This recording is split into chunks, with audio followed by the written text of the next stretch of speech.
Hello and welcome back to the Big Lab podcast. This is episode 8, and today I'm joined with Nathan Collins. How's it doing? Yeah, good. Thanks, mate. Thank you so much for having me on. I really appreciate it.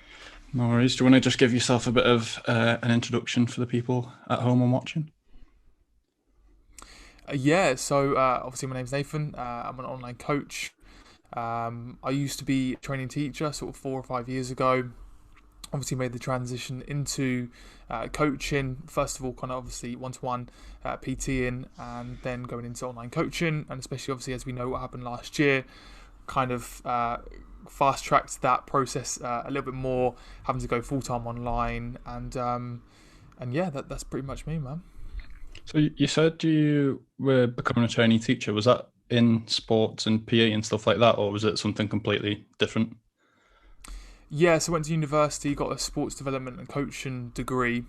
Prior to that, I was coaching football and other sports, and then obviously the goal was to then go into a primary school, become a teacher, and obviously just assess my options from there. So I went in to do like a 2 year course, and then I was kind of halfway through the first year, and I was just like, this just isn't for me. And obviously, like my sister's a teacher, and obviously I know lots of other people that are teachers, and they do a incredible job. They have so much work, but for the position that I was in, it was just deep down you just know that's not really what you want to do. And I always knew that I wanted to go into fitness, but I guess social media wasn't as big back then. There wasn't as many kind of role models to look up to. I think at the time it was like Jamie Alderton, Joe Delaney was another. So they were the kind of two main ones obviously looked up to. And obviously they made that transition. I think it was Easter 2017. Nice. So if you think about it though, even though that wasn't the right decision for you at the time, at least you found out sort of doing it. I think that's the best way to go about it. Get that experience and then find out you don't like it. Bad experiences aren't always sort of bad in a way. They can be positive because they'll send you down the route that you want to go down in the end. Yeah, that do you know what, that's so important. I always think that like people shouldn't necessarily look and think, if only I did that or only did this, because at the end of the day, don't be wrong, like I'm in 60 grand debt with university, and I don't even use my degree, but as my girlfriend always reminds me, and we always speak about, if it was the other way around, and when I was 18, 19, and I tried to become sort of a PT and online coach, then I might have massively flopped for 2 years, then went down to the teaching route, and it would just be a vicious cycle. So in some ways, like, have no regrets. I always believe everything happens for a reason. I always felt like I was supposed to go down that path to find out what I really want to do, as kind of hippie as that sounds, but that's personally what I feel. And it was definitely an experience for sure. I assume as well you kind of have partly used your degree in your PT sort of stuff because it gives you that prior knowledge before you even do your PT qualification. I imagine that helped quite a lot. It helped massively. I think with dealing with people on a one-to-one basis, I Yeah. think prior to going into working in the school, obviously I was at university and had a few kind of placements, but I was still very, very shy. I guess I didn't really kind of find myself. I didn't really have that kind of confidence. So doing a year's kind of teacher training really kind of put myself out there. So then when I went into the industry, dealing with people, going up to them, speaking to them, I don't think I necessarily had that confidence issue. I know it's completely different teaching to kind of coaching, but that experience for sure definitely helped. Yeah, I think that's quite an important thing you say as well, because you could have all the knowledge in the world, but if you can't speak to someone on a one-to-one basis, then it's near enough useless to a point, isn't it?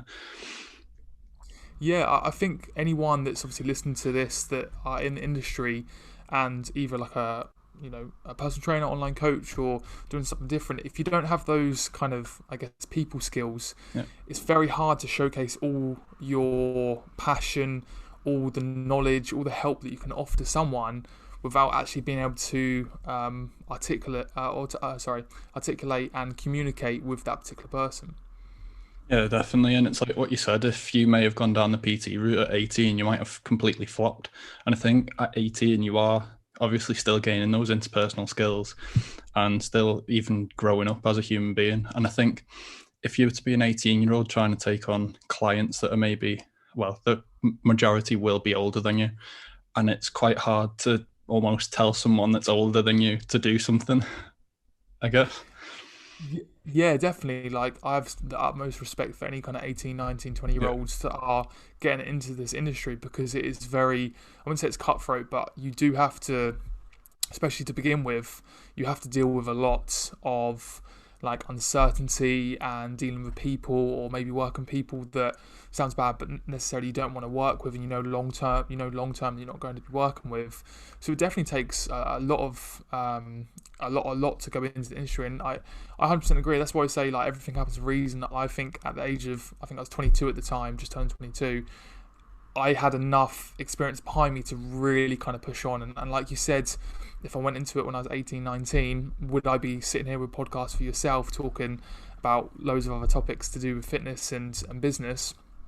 Probably not. I'd maybe be a teacher right now. It's yeah, it is interesting, man. And I know there's a lot of people that obviously maybe different career paths, but have kind of similar experiences to myself, where they've had to kind of trial and error with one career before finding the passion that they really want to do.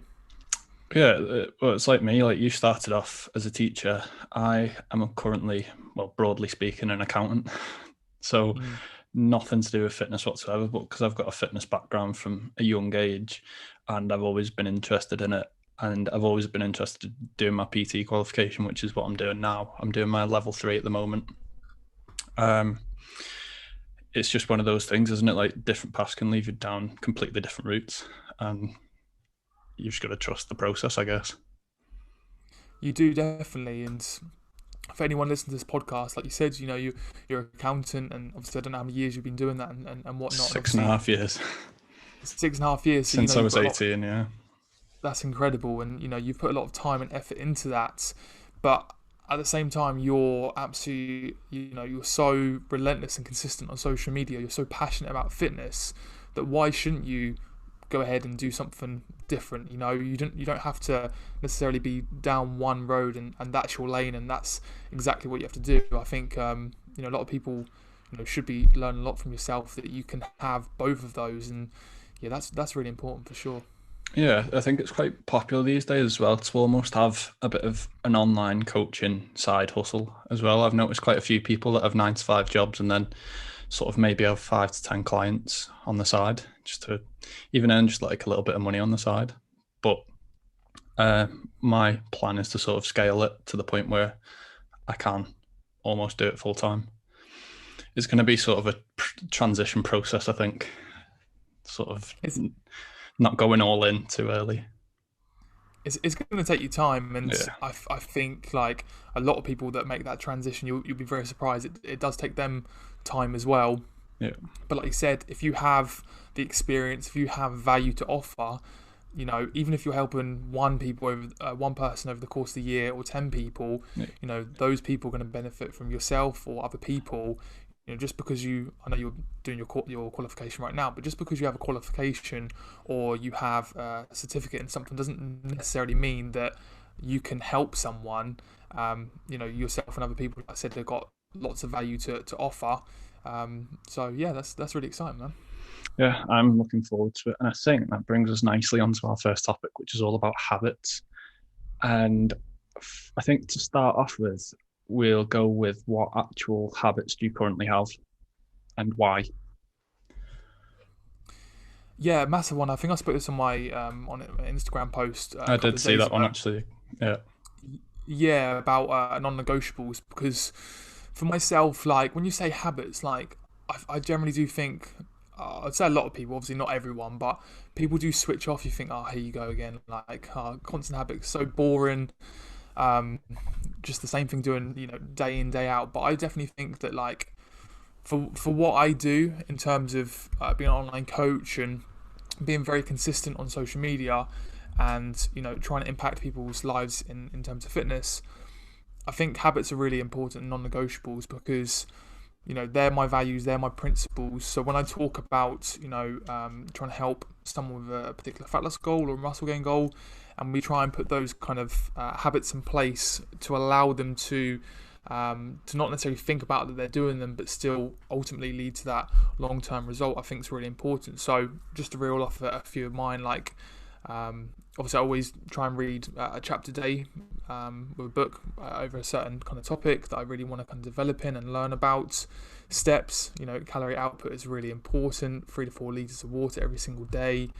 One workout or mobility routine to do. So all of those kind of individual habits, obviously there's lots more. All those individual habits, I feel, make me as a person and allow me to kind of do them without thinking about it, and then allows me to have a positive impact on the day. So yeah, habits are massive, man, really.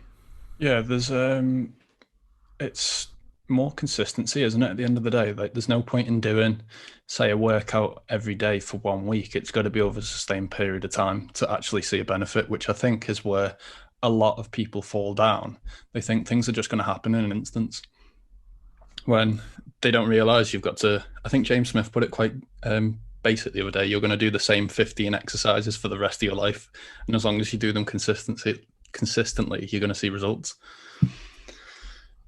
Definitely, and I think sometimes where I feel people go wrong, and definitely anything that I speak about, I've been a culprit myself in the past. I think sometimes people can change things way too soon, so it's like the all or nothing approach. So, for example, like I'll speak to people and they just say like, "Yeah, my nutrition's really really bad," or my training's horrendous, and then the week after it's my nutrition's really good, and yeah, I smashed all my training sessions. I think sometimes doing the basics really, really well on a consistent basis and forming those habits you spoke about goes a long way, not only in terms of the short term and getting the results, but you can sustain them over a long period of time. So when it comes to obviously changing things too drastically, it's like, when it comes to nutrition, trying to cut every single processed food you have out of your food, cutting out all breads, making sure that you're eating so many greens in the day, and all of those and individually have their benefits, but to do it all at once, you can do it for 2 weeks and then you're not going to be able to sustain it. It's just not possible. Yeah, this with all these sort of fad diets as well, isn't it? Like cutting out carbs and this, that, and the other, and cutting out alcohol. Well, if that's a natural part of your sort of current diet, if you're used to eating those foods, if you're used to drinking that drink, if you just completely cut them out, you're just going to get massive cravings within a week, maybe 2 weeks at best. And then that's when you see sort of binge eating coming back in, and then someone will have like a massive binge and then wonder why they've not got anywhere. And it's like, well, because you've kept at it for maybe like a week, but then on the weekend you've just like tanked 10,000 calories and then Yeah, wonder why they're they're not literally getting like, anywhere. yeah, you're absolutely spot on. They've I wouldn't use the word starve, but like they made sure they didn't have any of those particular sweet foods 4 or 5 days, and then at the weekends, you go out to a restaurant, you have a sniff of it, you just want everything, Yeah. and it is very difficult to have that kind of balance, and that's what obviously where habits play a really important role. So how exactly would you go about creating habits?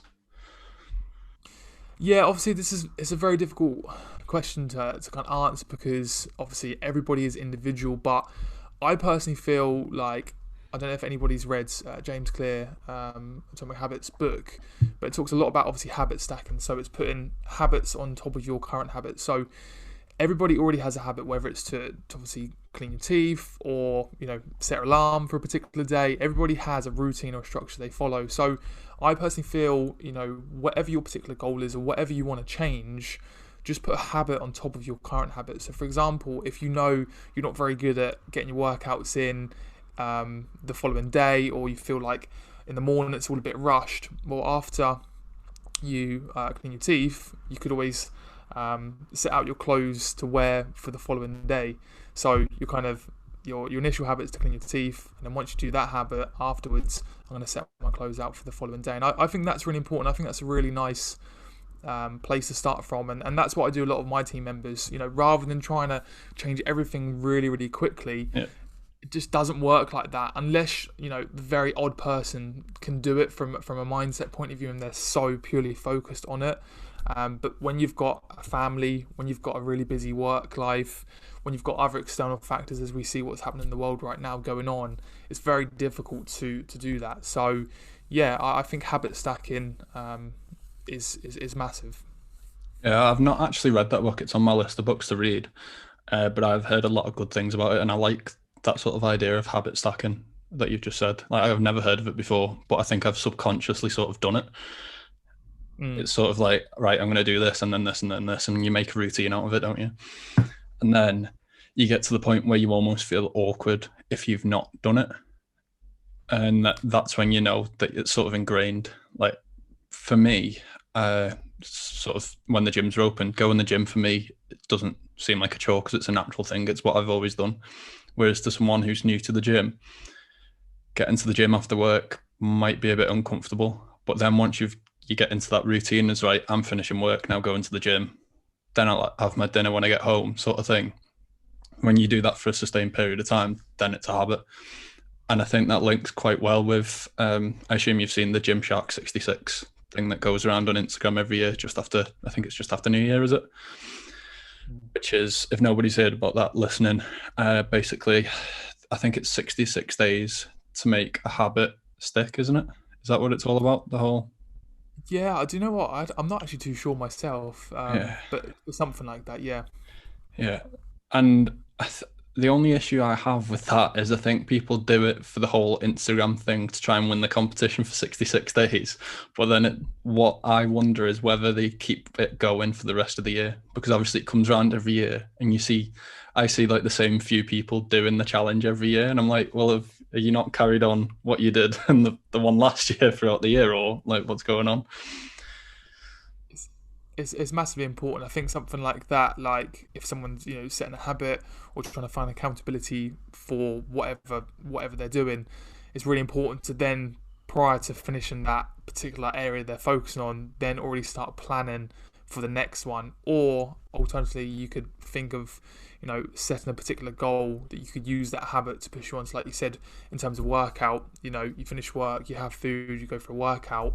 That's all good for 2 or 3 months, but like that becomes a bit repetitive. If you don't have something to necessarily work towards. And I'm kind of jumping along a little bit too quickly here, but once you've got the habit, you've got to then use that habit to work towards something. Otherwise, you're gonna stagnate and potentially plateau. Yeah, and that's exactly where goals sort of link in with habits as well, isn't it? Mm. Having those incremental goals to then reach a sort of ultimate goal, as a so to speak. But I think this time over the last year has been one where I've definitely had to sort of focus on habits, because obviously I've been working from home since March last year, so it's pretty much a year next week, I think, or something like that, that I've been working from home. And at first, what I used to do was I'd just log on from my bed and then sort of work for a bit. And then when I got hungry, then I'd come downstairs. Whereas I started having to make the habit of sort of where I am now. This is basically my office. I leave my laptop down here, so I have to get out of bed to log on to work, because it just wasn't happening before. That's obviously powerful, and I think that's really important. I know Carly, my girlfriend, when I think she was starting work, I think she had like flexi time between 8 and 10 or something like that. Yeah. And she knew a lot of people that would stay in bed till a lot of her work colleagues that stay in bed to 9:45, roll out of bed, clock on, and then obviously start working from there. And obviously that's absolutely fine, but I definitely feel that something like that, like you probably noticed to begin with, the more times you do it and you start to fall into that potential negative habit of not necessarily having something to do in the morning or to kind of set you up for the particular day, it then starts to potentially become a bit of a burden, and obviously then you don't have your evenings and it just all feels repetitive. So like you said, it's really important, making sure you utilize that time in the morning. You're setting things out in place to ensure that you're getting done whatever you want to do, in I guess in a positive way. So, would you say that creating habits can help boost your confidence? Personally, okay, this is from a personal experience.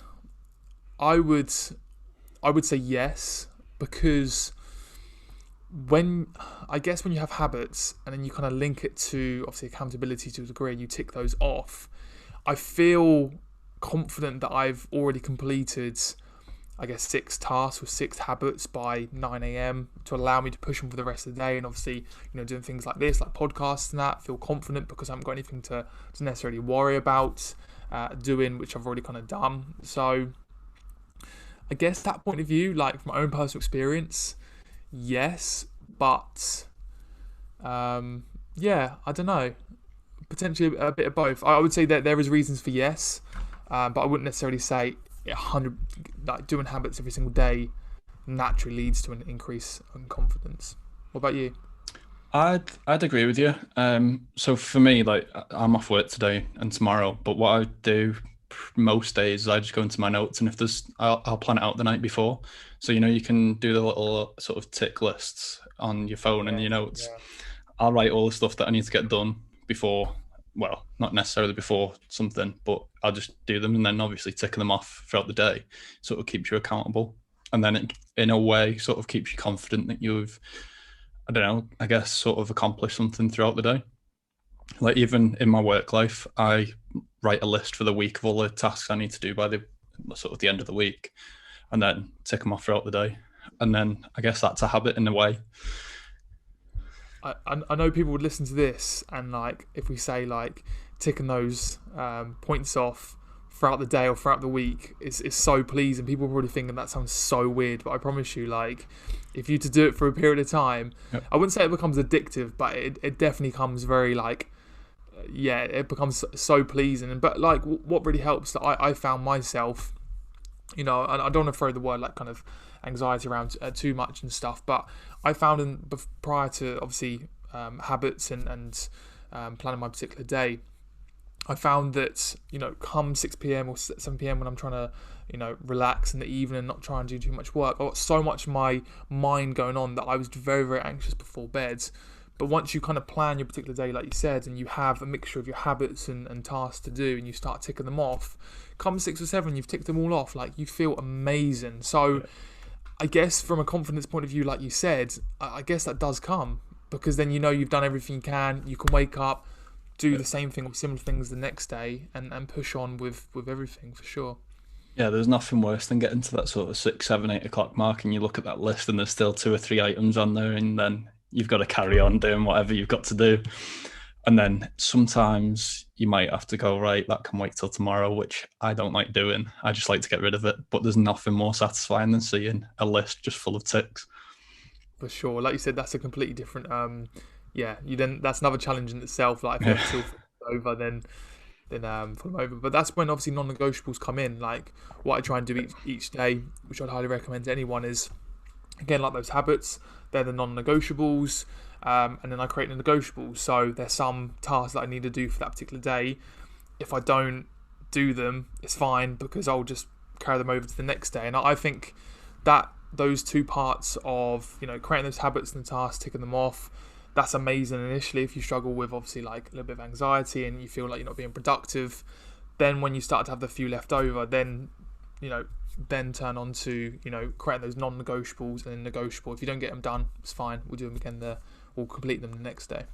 Yeah, I like that because at the end of the day, you don't want to be burning out. You need that downtime of an evening sometimes. And sometimes you've just literally got to listen to your body, I think, which is important. And obviously, every day is not the same. So you could be busy one day, which might not be able to hit that step count for one day. So which is why I do it as an average over the week, because I've now started running on a Tuesday and Saturday, which means I end up hitting more like 15,000 steps, I think. So that sort of helps a few of the other days where maybe I can't get out because I'm working and then I've got something else after work. So Yeah, weekly average is a big one for sure. Yeah. yeah, because I think people focus too much on a daily basis instead of focusing on a week or a month, maybe. A month probably too far, but I'd definitely say a weekly average is probably more achievable.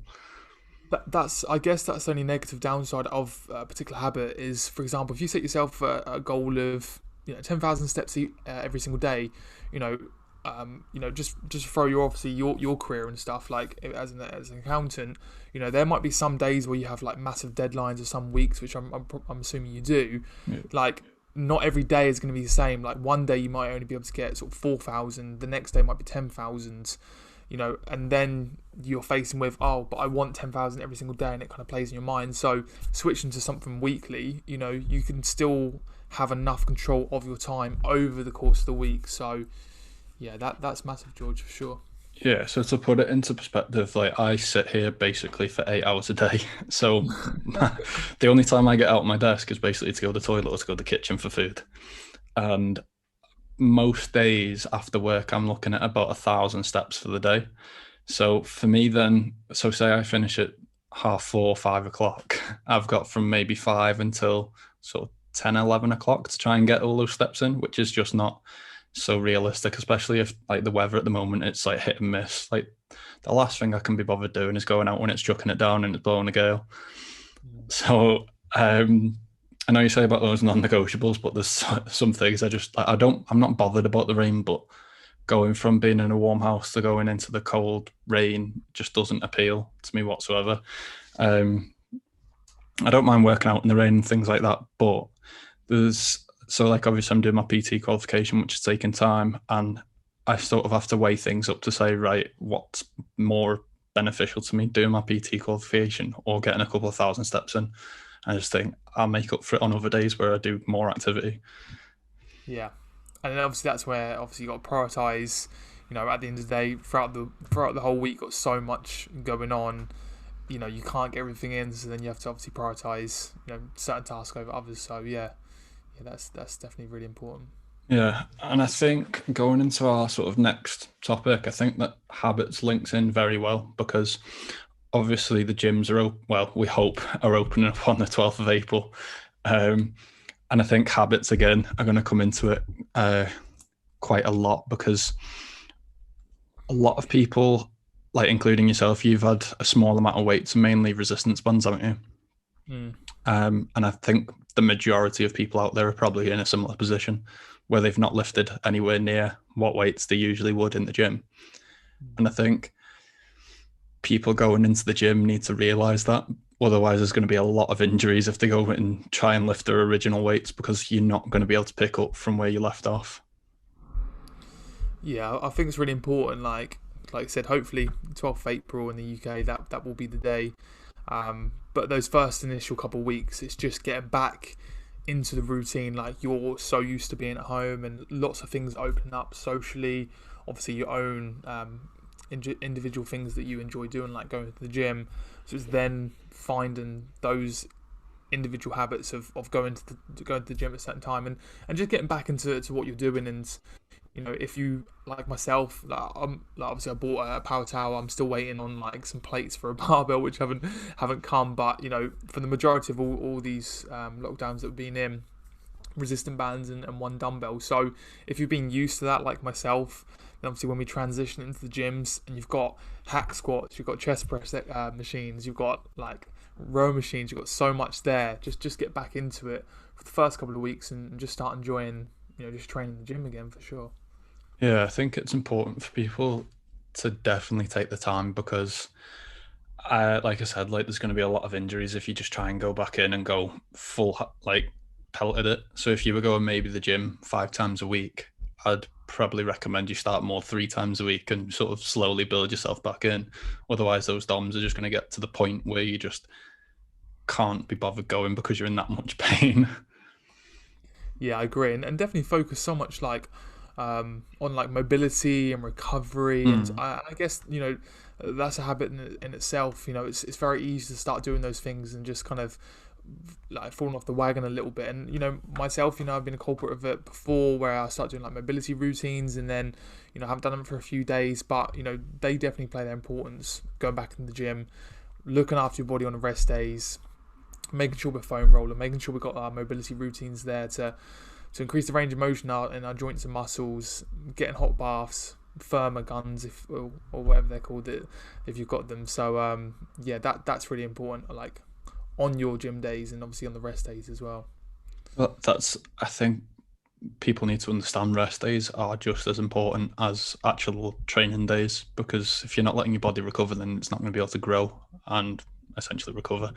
Um, and I think instead of people just going full pelt again, they need to realize that the body does need to rest and recover. Otherwise, you're going to probably be sidelined pretty soon going into the gym. Definitely, I think gone are the days where you feel you necessarily have to go 7 days a week, training really hard. Of course, like if I guess it's difficult to suggest like for myself, like I'll train five times in the week, maybe do another day of like mobility or something else. So I guess I'm contradicting myself a little bit, but in those particular days, it's like just smart recovery around there, and making sure that certain muscle groups that you're working, you're not working for a couple of days, and things like that. So yeah, like exactly like you said, George, like recovery days are equally as important, and I think it does take a bit of time because I guess maybe not necessarily the generation now, but like for ourselves, like I don't know when you first started training, but when I was 17, 18 in like 2012, and I was reading things off like bodybuilding.com and like gone on YouTube videos, like training motivational videos. If you got to train every single day and you got to do Yeah. 2,000 rep arm days, I like to think that those kind of days have gone. Maybe they're still in and around us now, or some people still posting that content like that. But um, I think, yeah, like you said, recovery is so important, man. Yeah, I started going to the gym when I was 15, so it's about 9.5 years ago now. I've been going to the gym. So yeah, I definitely saw all those ridiculous workouts. I didn't tend to actually do any of them, but I'm seeing a lot of them pop up on things like YouTube now. People trying to go viral doing like I think it's like an Arnold workout, which like you say is like 2,000 reps or something ridiculous. And I do hope those sorts of things are gone because they are just ridiculous. Like these people were sort of trained to be like that, and they're eating ridiculous amounts of calories every day, and they're all pumping gear and all sorts. Yeah. Your local fella down the gym should not be doing that workout. It's not going to benefit anyone, and you're just going to goose your tendons and ligaments and muscles and everything. Oh, 100%. And I guess something like that, when you do like reps and reps and reps, obviously it all comes down to volume. So if you're doing, like I said, 2,000 rep arm workout, of course your arms will grow because of the amount of volume that you're doing, but it's not necessarily because of that particular session. And like you said, there's, it might be good over that period of time, those couple of years, but, you know, as you'll see over the period of time, your joints will be destroyed by doing thousands of skull crushers from the floor. And yeah, it's Just going to yeah, lead to overtraining, isn't it? yeah. Yeah, so there was actually a video that I did for the first time the gyms reopened, and it was sort of my 5 tips. So I've got them written down here. So the first one was like we've talked about, which is taking it easy. And I think it's important to just drop your weights and just get used to the movements again, because like you said, you've had like resistance bands and like one dumbbell, which you can't do you can do quite a lot with, but nothing compared to what you can do in the gym, especially with the sort of machines, the cables, and things like that. Number two was not to be disheartened. So obviously you're going to go back into the gym not being able to lift what you were lifting. How many months ago it was? 3 months ago, 4 months ago. And I think a lot of people have got to sort of realize that. For someone like me, I've been quite lucky that I've got a bench and a squat now, so I can lift a decent amount of weight. But I'll probably still go into the gym and not lift my usual weights because there's only so much you can do with a barbell and a bench. At the end of the day, there's still exercises that I've not been doing because I just physically can't. Number three, I've actually said don't go back to your old routine. So, say if you were going back in the gym, let's say before the gym shut, you were doing 5, 6 times a week. Like we've said, you need that rest, like that extra rest for now until your body's sort of back in the routine of doing those sorts of volumes on a weekly basis. Uh, Number four, I've said take advantage of lifting less to correct your form. So, quite a lot of people you see in the gym these days ego lift. And what I've always said from the get go pretty much is form over weight. There's no point in lifting a weight with incorrect form because along the line somewhere you're either going to get an imbalance or you're seriously potentially going to injure yourself. So that's why you'll never see me doing like a ridiculous thing on Instagram, because I'd rather lift it properly and get the benefit of that, because you're probably going to get more benefit out of lifting a lesser weight with correct form anyway. Mhm. Number five, just enjoy the process of getting strong again. We're basically all not necessarily newbies again, but just enjoy the process of progress, I guess. Yeah, that's massive. I think all of those points that you've kind of touched on there, I guess it kind of all correlates to, I wouldn't say pressing the reset button, but kind of just taking a bit of a step back Yeah. to allow yourself to take 2 steps forward. Something that obviously I did myself, and I got a lot of my team members to do, and suggested to other people on social media was, I think it was on the first lockdown, obviously 4 months or so without a gym. Work on if you haven't got a lot of kit, work on your mobility. So when you go back in the gym and you want to do your squats, and you want to do your bench press, and you want to do your bent over rows, over a period of time, not initially, but you'll be able to do more weight because you have so much better range of motion in your joints and muscles. And like you said there, just start focusing on form again, and don't go back into your old routine. Just take it slow. I think he's made some, yeah, your points there are absolutely spot on, and definitely applying to from April 12th and beyond for sure. Yeah, form is the one that gets me the most, I think, because you tend to see it's usually a group of young lads in the gym, isn't it, trying to sort of outlift one another, and then it gets to the point where it gets to that sort of risky point where they can't quite lift the weight and the form's all over the place, and you just look at them just like no.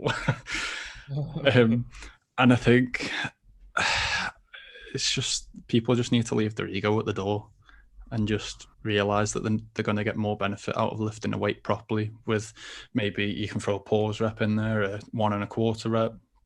There's so many things that you can do to benefit using a lesser weight. Mm.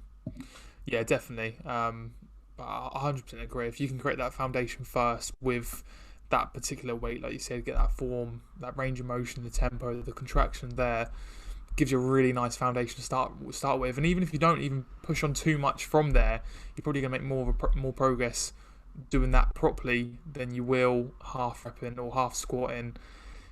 Half bounce off your chest. It's yeah, definitely agree. Yeah, it's something that sits with me quite strongly. And especially when you see it on social media, you get so tempted to just comment, and it's like you're just going to cause beef on social media. But at the end of the day, it's going to help someone. It's like an hour in between whether you can tell someone the form's rubbish or not. But we'll see. I, I I think it's like that's the power of social media. I think obviously what I try and do, obviously it's from my own experience, is obviously why I try and produce content to obviously external people that obviously aren't in my online coaching team, is just to educate. So of course, say something if it needs to be said and you think it's going to benefit others, but just use your platform to help others. Like even if you're getting 10 views on a video, 100 views, or 1,000 views, like people are going to see that, hopefully learn from it, and then implement it. And I guess that's probably how you learn some certain things, and myself and loads of other people watching this podcast. Like you don't know what you know now, and obviously there's still so much more to learn without that knowledge. Like when I first started watching like YouTube videos or reading things, that's why a lot of people as beginners train horrendously wrong and start eating the wrong things and cutting out carbohydrates, is because you see that type of content until you kind of fall into social media platforms of people that are very educational, that help you. You can learn like really quick and easy tips. And obviously that's like, for example, like TikTok. People bash TikTok so much, and understandably so to a degree, but it's such an amazing platform. Like you only got to see with Instagram Reels, the whole reason they've done that is to obviously battle with TikTok. But TikTok's amazing. You can watch something from 10 or 15 seconds, and you can learn so much that's going to improve your training habits, nutritional habits, sleep, recovery. Yeah, it's massive. I think the disappointing thing for me on Instagram now is you see all these people with all the knowledge and putting out decent content, and doesn't tend to reach as many people because obviously it's not as entertaining.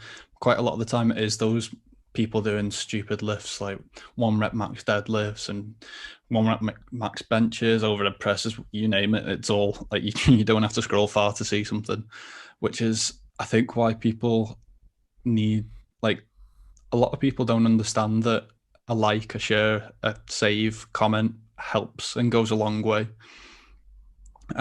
So I think people who are listening, if you see these sort of educational posts, you need to be tagging people in that you might it might help along the line, and share them, because say if one person shares it to 1,000 people, a person within that 1,000 people might see it and then share it and share it and share it.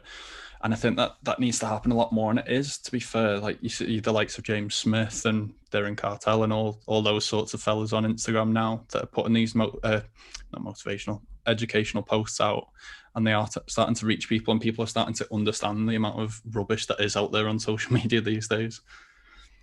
Yeah, and it definitely spirals. It creates momentum, and hopefully reaches a much bigger audience. But I agree. I think unfortunately that is just social media. People want Yeah, things that are quick and easy, even if it's probably incorrect facts. I myself probably have done certain videos that maybe aren't 100% correct, but maybe without knowing or misleading. I think that's just the name of the game, and social media and different platforms have different ways of pushing content, and you just got to find how you can kind of create content in that niche, the ones that the social media platforms like, but somehow create it educational and do it that way, which definitely everyone has the opportunity to do so. yeah, it's finding that balance, isn't it? Like I've got on my Instagram, I've got a how-to section, which is basically form on different exercises that I'd go into the gym, I'd see someone doing it wrong and think, right, I'm going to make a video on that. And I haven't posted on it for a little while. I do need to sort of pick it back up again and get some more exercise out there. But they've definitely helped a few people just through the comments that I've received on the back of them. Which, like you said, like if you get 10 views, 100 views, 1,000 views, someone's going to see it, and it's probably going to help someone. And if for me, if one post helps one person, then that's all that matters. It's done its job. That's important, and like you said, that one thing that you can help someone, you've impacted somebody's life, hopefully, and yeah, that's powerful for sure.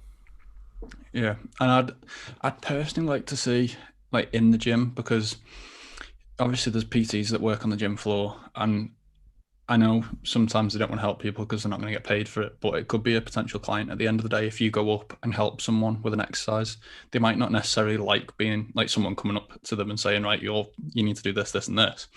But at the end of the day, if that helps someone and they turn around and go, I'd actually like to work with them, sort of thing, then it's a potential client. And you see PTs walking around the gym floor, and you can see, like, you don't have to look far before you see some bad form, especially in a commercial gym.